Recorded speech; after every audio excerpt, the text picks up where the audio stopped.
Number 50, Sean Bain Jr., wide receiver, Saskatchewan Roughriders. Number 49, Anthony Lanier, defensive lineman, Saskatchewan Roughriders. Number 48, Adam Bighill, linebacker, Winnipeg Blue Bombers. Number 47, Patrick Neufeld, offensive lineman, Winnipeg Blue Bombers. Number 46, Drew Desjardins, offensive lineman, Ottawa Redblacks. Number 45, McLeod Bethel Thompson, quarterback, Edmonton Elks. Number 44, TJ Lee, defensive back, BC Lions. Number 43, Reggie Stubblefield, defensive back, Montreal Alouettes. Number 42, Bryce Carter, defensive lineman, Ottawa Redblacks. Number 41, Darnell Sankey, linebacker, Montreal Alouettes. Number 40, Mustafa Johnson, defensive lineman, Montreal Alouettes. Number 39, Stanley Bryant, offensive lineman, Winnipeg Blue Bombers. Number 38, James Butler, running back, Hamilton Tiger Cats. Number 37, Casey Sales, defensive lineman, Hamilton Tiger Cats.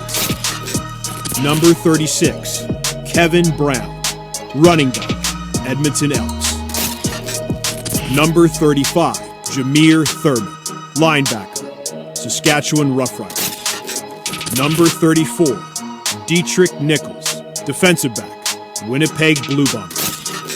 Number 33, Trevor Harris, quarterback, Saskatchewan Roughriders. Number 32, Micah Awe, linebacker, Calgary Stampeders. Number 31, Brandon Revenberg, offensive lineman, Hamilton Tiger Cats.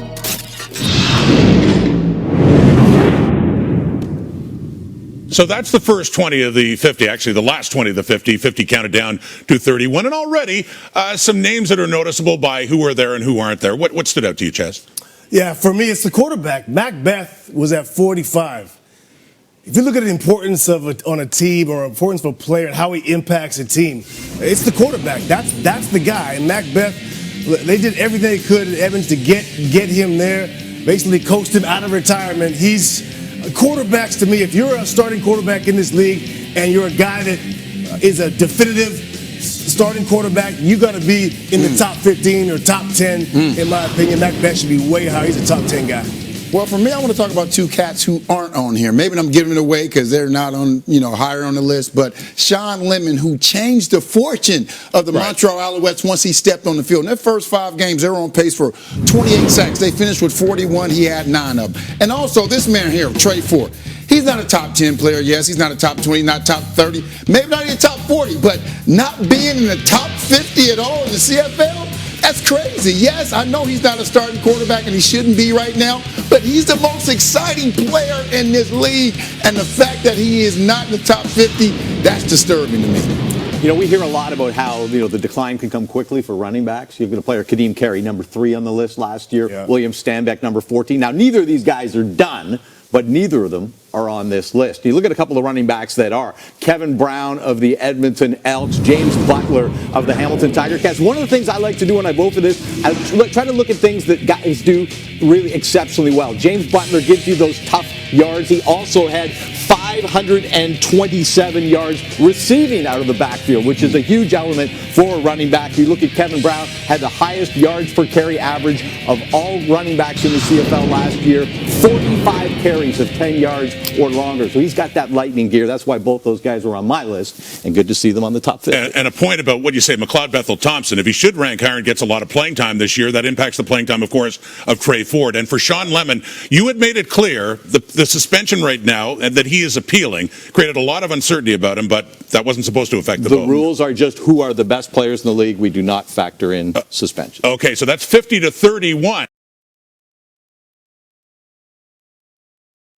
Hey, thank you, Glenn. Alongside Dave Naylor, Davis Sanchez, and Milt Stegall for what has become an annual tradition and also one that can be very contentious as to who's on the list, who's not, and who should be ranked number one. Now, this year, probably the most contentious for the top of the list, there were 6 different players chosen number one by all the voters in this. So let's spread it around right now. And let me ask you, Milt, who do you think should be number one?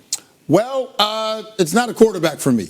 And I know majority of the time it is quarterbacks, and I understand that. They play the most difficult position in team sports, and we got some good ones in this league. But for me, it's running back Brady Oliveira, the most complete running back by far in the league. He does it on the ground. He does it through the air. He's one of the best blockers when it comes to picking up blitzing defenders. And also, he's a plug-and-play player. You can put him in any system, and he'll have success. That's how versatile he is.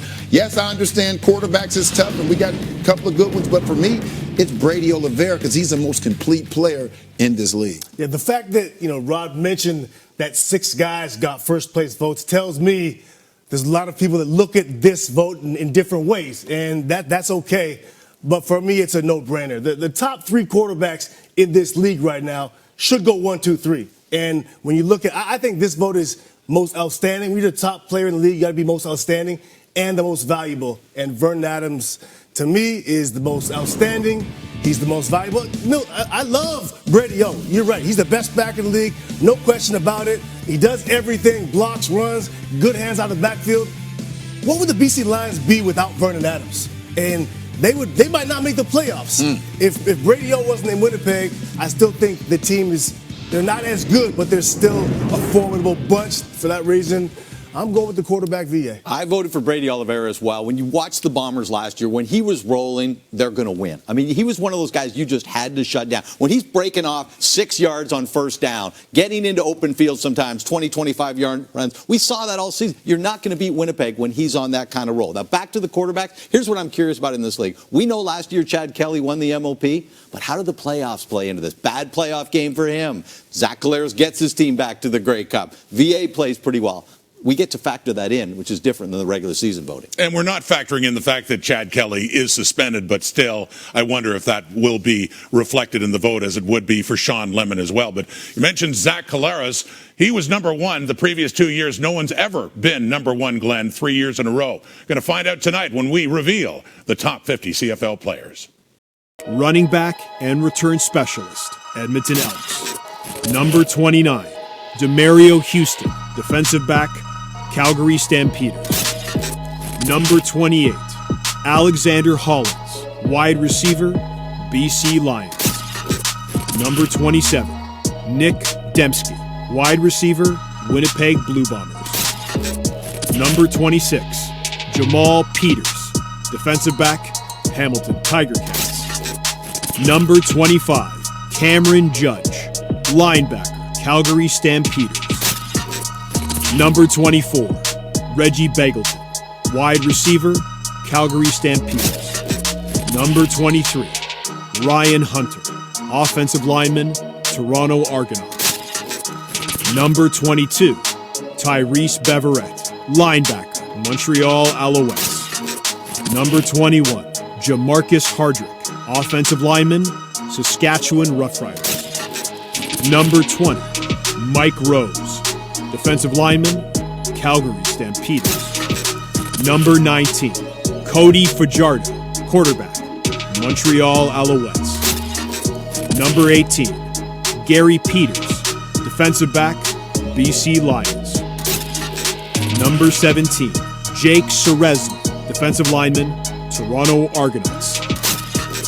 Number 16, Eugene Lewis, wide receiver, Edmonton Elks. Number 15, Kenny Lawler, wide receiver, Winnipeg Blue Bombers. Number 14, Keon Hatcher, wide receiver, BC Lions. Number 13, AJ Olette, running back, Saskatchewan Roughriders. Number 12, Dejon Allen, offensive lineman, Toronto Argonauts. Number 11, Marc-Antoine Dequoy, defensive back, Montreal Alouettes.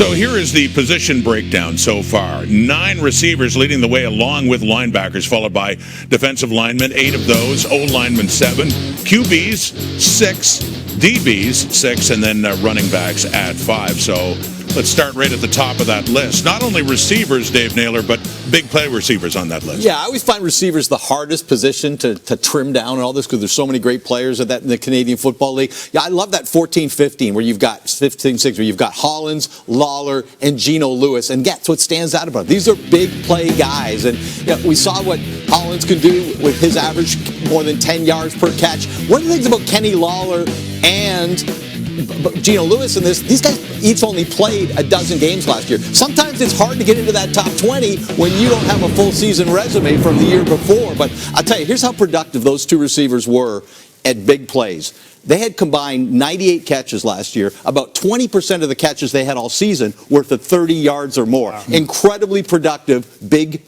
play downfield receivers, Lawler and Geno Lewis, certainly. So I polled some coaches, Dave, and receivers were, and I asked them, not including the quarterbacks, but who are the guys, if you need to have one guy on each side of the ball, who's the most important piece? So I polled some coaches, coordinators, and receivers. Everyone had wide receiver. As the number one thing on offense, wide receiver. I thought maybe some tackles, but wide receiver was the one. On defense, and this is a travesty, Mustafa Johnson, the best player on the team, best player on the Grey Cup championship team, what was Mustafa Johnson? 40. I mean, Mustafa Johnson is a top 10 player in this league, no question about it. It's because how he dominates. Marc-Antoine Ducroix, he might be the best safety in the league. Let's say he's the best safety in the league. He still shouldn't be at number 11. That's not a knock. It's just the position. At free safety, you can't impact the game. If you're a great free safety, which Antoine Ducroix has become, you can't impact the game. They'll just stay away from you. Maybe his big plays impact the vote? Plays. Yeah. Absolutely. So let's just say this. This is what a defensive coordinator told me. He said, defensive tackles, because of some situations with quarterbacks, there's been some drop-off and some injuries and stuff has happened, interior pressure has become a huge problem. Guys can't handle it. Right. So when you have a defensive tackle that's dominant, it changes the whole defense. Mustafa Johnson should be a top 10 guy. It's a travesty, the fact that he's this low. Yeah, you talk about dominant. Let's talk about the only dominant or only player from special teams on this list, and that's the equalizer, Javon Leake. He's at 30. I had him a lot higher. This man changes the game like no other, and the Edmonton Elks are going to find out this year. You think about the Elks in their return game, who had one of the best returners in CFL history, Gizmo. I know he's been crying over the last 6-7 seasons because their return game has been abysmal. I mean, they had a return at the end of the year, the last quarter, the last game. But before that, they hadn't had a return since 2015. Insert Javon Leake. This total changes what they're going to do on special teams. He's the best return in the league by far, and at 30, I had him a lot higher. Special teams player of the year, and game breaker for the Toronto Argonauts. Defensive lineman, Toronto Argonauts. And coming in was Folarin Arimolade, who just got to his passing arm before he could get rid of it. My teammates started calling me Flow Sack Artiste, so I let it stick. After you make artwork, make a masterpiece, you sign off on it. Number 9, Willie Jefferson, defensive lineman, Winnipeg Blue Bombers. I know how we do it. We coming out here to handle business. Trying to escape it on the run to his left. Trying to turn a corner. Taken down on the play. Willie Jefferson was there to get him. And he is the best in the business at getting it done. Number 8, Winton McManus, linebacker, Toronto Argonauts. Gets rid of it, intercepted. Winton McManus has it, and a big return, taking it all the way for a Toronto touchdown. Number 7, Tim White, wide receiver, Hamilton Tiger Cats. End zone, Tim White, touchdown again. That's a big-time play from a big-time player. But I just put into my mentality that we weren't going to be denied. Number 6, Darius Pickett, defensive back, Ottawa Redblacks. You can't forget Darius Pickett, who is as important to that defense. Blitz coming, charging in is Darius Pickett, untouched. Number 5, Chad Kelly, quarterback, Toronto Argonauts. Airing it out, and it's caught by Brissett. 10-5, touchdown. Chad Kelly strikes. All the hype about Chad Kelly is warranted. Young Chad Kelly, he's showing that he belongs. Go Argos. Number 4, Dalton Schoen, wide receiver, Winnipeg Blue Bombers. And that time, need your presence. I got this for you, bro. Claros to Schoen, I think you've heard that one before. Milt, I think of all the choices, the one for Chad Kelly was the most complicated and unpredictable. He is the reigning MOP, and yet, because he's suspended for half of the season, some people didn't even have him on their ballot. Which is ludicrous. When you look at the reigning MOP since 2015, they've been number 1 on our top 50 list, but for some reason, Chad Kelly is not there. And there are some obvious reasons, but it's still a little surprising that he's not the number 1 guy. So, you have to look at everything and decide why he's not the number 1 guy.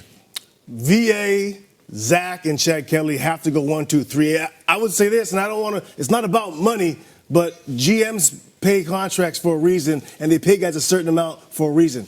Look where Chad Kelly is in the salary structure. He is valuable to that team. He's a top 3 guy. There's absolutely no question. If we'd been doing this at the end of the last regular season, I would have had Chad Kelly as number 2 on my ballot and number 1 among quarterbacks. My ballot this year, he was 4th, and it had nothing to do with the suspension or any of that.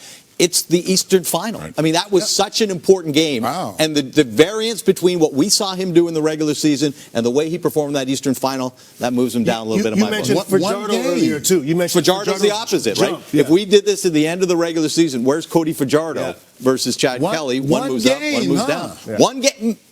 It was a big game, though. It was a big game. It was a big one. one. It was a big game. Quarterback, BC Lions. Looks to the corner for Hatcher.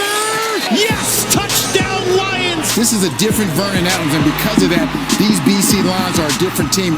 Number 2, Brady Oliveira, running back, Winnipeg Blue Bombers.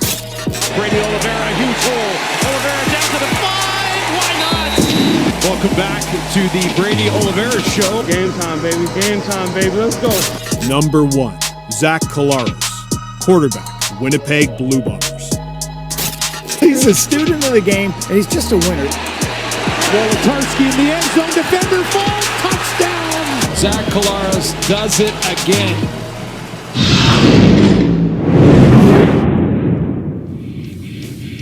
Three straight years number 1 on our top 50 list. He's the first ever to do that, and he ties Bo Levi Mitchell for being ranked number 1 3 times in his career.